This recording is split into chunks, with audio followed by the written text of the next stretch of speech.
Welcome back to another day of insanity. In modern America, every day can be Taco Tuesday. How are y'all doing?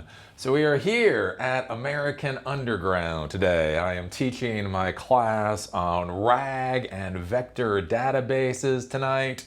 So I'm here in one of their meeting rooms to do this video. I will say American Underground in Durham, genuinely the nicest co-working facility, the best built co-working facility I do think I have ever been in. But anyways, you're not here to hear me talk about good things. You're here to hear me talk about the insanity of 2026. Hey, did you hear how we won the war? Yeah, it's amazing how America won the war in Iran. Before the war in Iran, Iran did not control the Strait of Hormuz. And after we won the war in Iran, Iran controls the Strait of Hormuz. So, you know, that's about how things are going in America nowadays. How can you tell we won the war in Afghanistan? Because the Taliban got all of our military equipment. That's how it works, right? You win the war by giving your adversary billions and billions and billions of dollars of your military equipment so they can go and get into a war with Pakistan or some such. Anyways, I don't understand. I don't understand. It's so funny. You get these MAGA people on here, and they're like, oh, how do you say Iran has won? We've bombed the crap out of them. And it's like, yeah, we bombed the crap out of Afghanistan too. Remember how we were so proud of our Moabs, mother of all bombs? You know how we used those to destroy World Heritage? Well, they should have been World Heritage caverns and cave systems. Some of the most amazing cavern and cave systems in the entire world we destroyed in order to eliminate the Taliban. And yeah, after 20 years of beating the shit out of the Taliban, how did that go? They're driving around in our MRAPs. How it went. Hey, remember how we spent like 10 years in Iraq?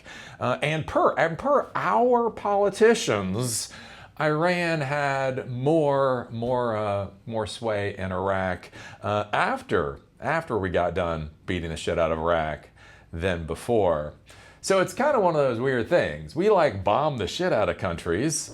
And yeah, the people that we're attacking seem to be better off at the end of the day. What is the definition of what is a win? What is a loss? I don't understand.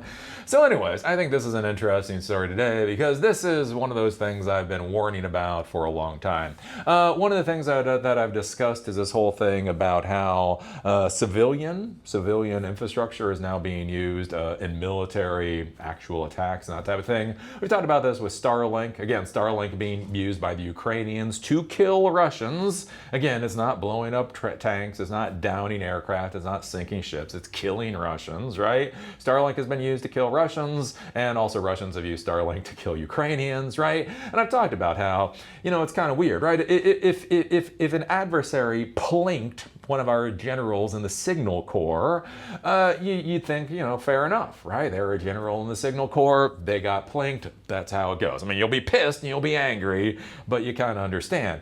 But you know, one of the things I brought up is the whole idea of like, what happens when you outsource the Signal Corps?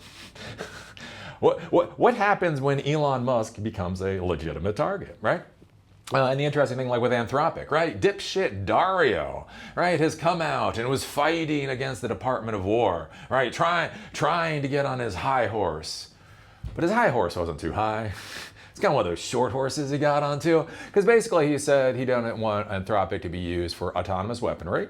And he didn't want Anthropic to be used for mass surveillance of American citizens. But that was his sticking points. That was his two sticking points, right? Literally, Anthropic was used in Venezuela. Literally, Anthropic has been used in the Iran campaign in order to kill Iranians.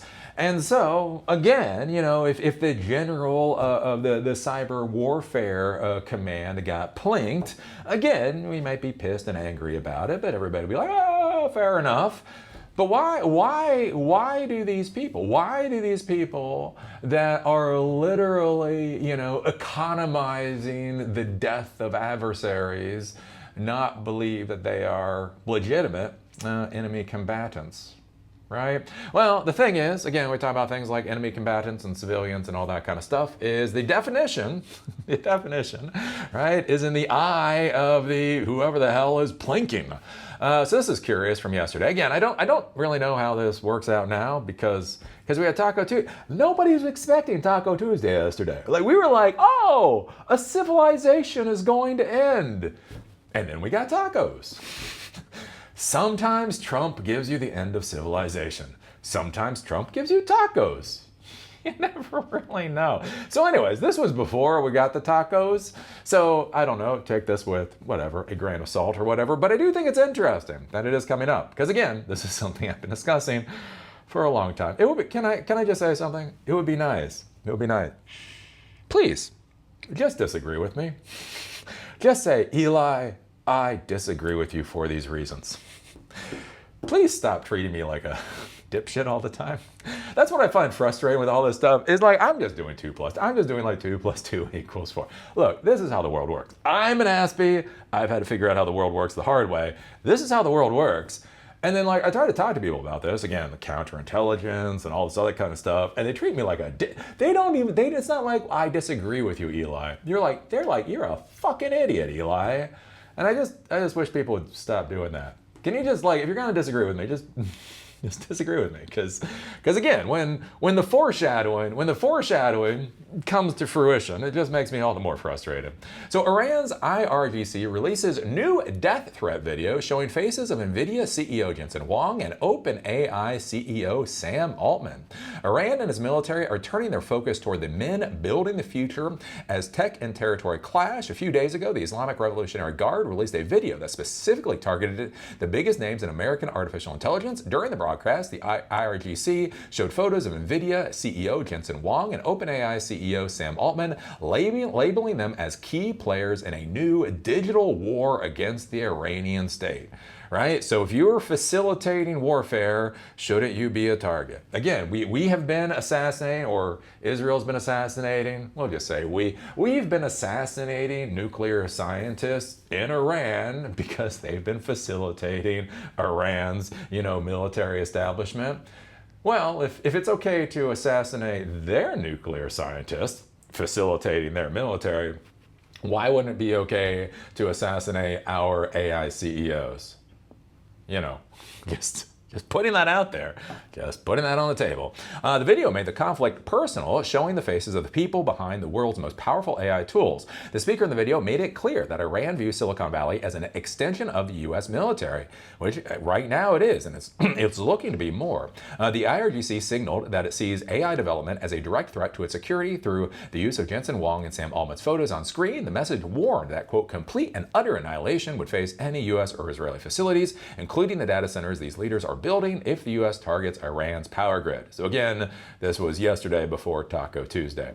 The primary reason these leaders are being singled out is their massive investment in the Middle East. OpenAI is currently planning a $30 billion AI data center in Abu Dhabi, known as Stargate. At the same time, Jensen Huang has publicly doubled down on his commitment to the region. Speaking the All In podcast recently, Huang addressed the growing tension, saying, quote, I've been asked several times, are we still considering being in Israel? We are 100% in Israel. We are 100% the families there. We are 100% in the Middle East. So again, he is 100% behind ethnic cleansing. I mean, there is nothing that makes you prouder as a technology professional than seeing your technology go into production, cleansing an entire people off of their land. He also noted that NVIDIA has about 6,000 families in the region, including many employees with families still in Iran. Quote, the first thing is that they're quite anxious, they're quite concerned, quite scared. We're thinking about them all the time. They have 100% of our support, he added. Iran sees these data centers as potential bases for digital warfare. The IRGC video suggested that these supercomputers could be used to launch cyber attacks or guide drones. Kind of, sort of, but yeah. This makes the men who build them legitimate targets in their eyes. So yeah, that's just, something to ponder. something to think about when you're thinking about what technology company that you're going to be working for. Because I do think this is interesting. Again, when I get on the elliptical machine every day, I do an hour of the highest level elliptical. That's what kind of man I am. Anyways, you do an hour of being a fucking hamster. You gotta do something to pass the time. So I listen to these really shitty podcasts. And so like yesterday I was listening to another A16Z. I don't know. Sometimes it pisses me off. Sometimes they're pretty good. Anyways, I was listening to this A16Z podcast, I think it was yesterday, and it had somebody from Palantir and it had somebody from, the Palantir, the military, Lucky Palmer's thing. Anyways, and the interesting thing they were talking about is that military and warfare has gotten sexy again in Silicon Valley. So there was this whole push against military and warfare for a couple of decades in Silicon Valley, and now it's becoming the exciting thing again. And I do wonder how this is going to work from like a cultural standpoint, because you got to think about it. Again, if you go back 30 years ago, right, when I was in high school, right, before I joined the military, every man that I knew had been in the military. My dad had been in the military, my grandfather had been in the military, his father had been in the military, my girlfriend's father had been in the military, my stepfather retired from the military, his father retired from the military. Like everybody was part of the military, right? And so if you went and you worked for Lockheed Martin, if that was what they were at the time. Anyways, Northrop Grumman, one of these military contractors back in the day. And somebody decided to start plinking their technical specialists. Again, people would be pissed off. But it'll be like, par for the course, right? We're creating bombs to kill other people, and they're trying to plink us, right? Right, turnabout is fair play. I think one of the interesting things, though, is, again, when you get so many people in the Silicon Valley world nowadays, and their version of warfare and their version of military is literally Call of Duty, maybe Fortnite. Right? It's really exciting and sexy and fun to sit there and be building, cruise missiles and things that are basically DIY cruise missiles that are basically as easy to put together as IKEA furniture, right? That's really cool and sexy as fun, until you start getting plinked. Right, I think about that. Armory One, right? So I was listening to this podcast. They were really excited about Armory One that's being built out. I guess it just opened up in Ohio. And the interesting thing with Armory One is, again, it's a fixed location. It's a fixed location in Ohio. All somebody has to do, that's all, but somebody gets, a ballistic missile high enough up in order to do half a loop around the planet and be able to come down on a GPS signal. Armory One goes away in a heartbeat. And I think one of the interesting things with all of this is, again, as slaughter gets sexy in Silicon Valley, as warfare gets sexy in Silicon Valley, what happens when a generation of fucking dorks decides that they're going to build the weapons for the future? And do they have can they fucking conceive of what the problems may be? Again, like I don't know what happened to operational security. There's this fascinating concept called operational fucking security. But anyways, it's amazing. Like, our politicians come out, and then all the politicians come out, and they keep talking about our edge as a society, as a civilization, is fucking artificial intelligence. Again, I disagree with it. I do not believe this is the cornerstone of our future. But whatever. Like, these jackasses keep coming out and saying it, right? Elon Musk is the cornerstone of our society. Sam Altman is a cornerstone of our society. Dipshit Dario, our society needs... Like, they're screaming this at the top of their lungs. Our civilization needs these particular people in order to go into the future. So, I'm just saying, if I was on the other side of the game board, I might want to remove those particular pieces, right? If you're playing chess and you have the ability to take the other side's queen off the table for the loss of a pawn or two, that only makes common sense.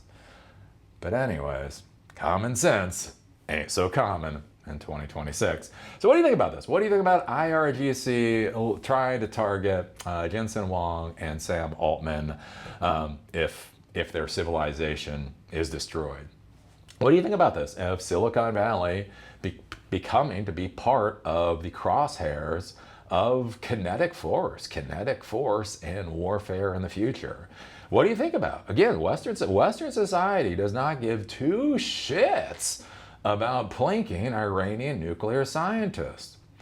If we're willing to plink Iranian nuclear scientists, why the fuck shouldn't they plink our AI CEOs?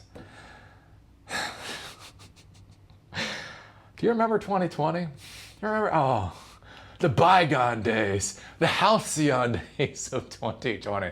We thought 2020 was as bad as it was gonna get.